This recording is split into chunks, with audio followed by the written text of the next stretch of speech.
2017-18, it is obvious when policies in making, many wanted to be part of this story. Now, everyone wanted to build drone for agriculture and other industries. We saw a first batch of competition claiming to be first and best went on to do three things we wanted them for. First, work closely with multiple government agencies to test out the technology to push for widespread adoption. Second, copy our business model and reach more general farming areas, provide demo and trials across various states and regions of country. Third, fake till you make it in media and general public, showing large orders and a fast growth.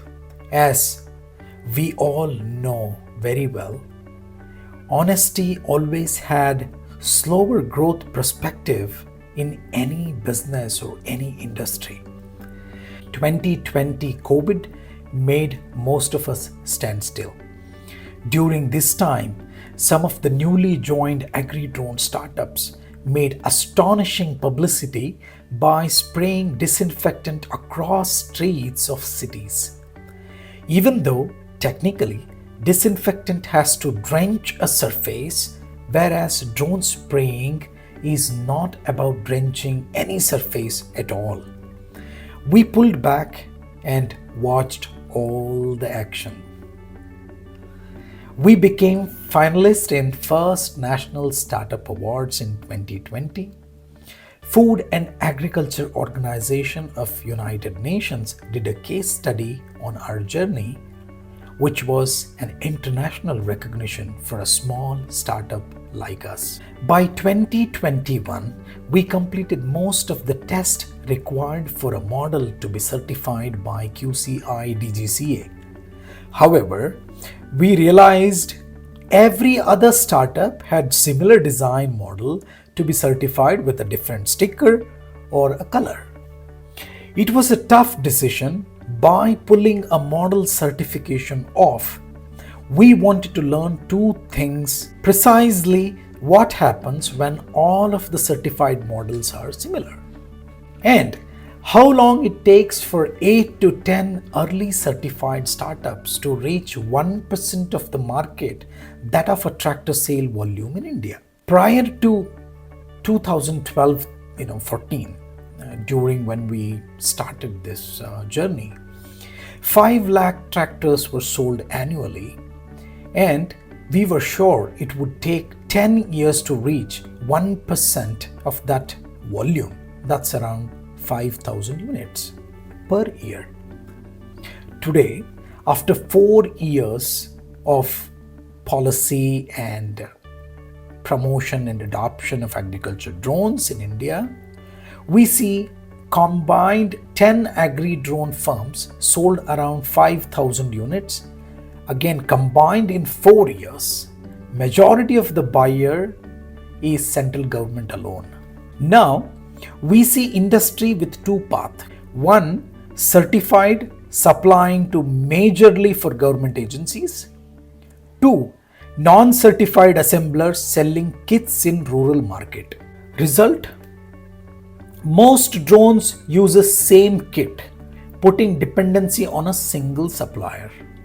Uses 8-year-old battery mechanism of combining, coverages of 1.75 to 2.5 acre per charge, requiring to carry truckload of batteries, charging time of over 30 plus minutes. Very early fuel hybrid drones with its high vibration, shorter life and service intervals, Indian adoption is still lower than average.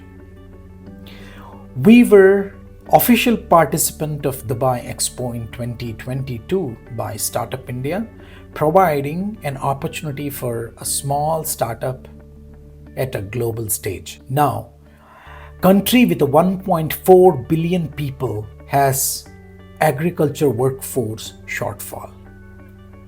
Now in 2024, very good monsoon providing a huge requirement for spray services at farm level. Older model with a lower acreage flying, half-baked customized softwares with the technical glitches, not focusing on crops but only drones won't bring precision agriculture at all. Investor-backed startups are merely doing 25% revenue of money they have raised. There is a desperation to generate more money by sales or services to keep the promise. Central government has hinted agri-drone related incentives are just for the start, not necessarily forever. The real story begins when government moves on from agri-drones to other important challenges. Investors are not interested anymore for a low-yielding another commodity business. Fund-raised startups are not able to buy more time to stay in ground or sufficient follow-on funding to keep them flying. History repeats.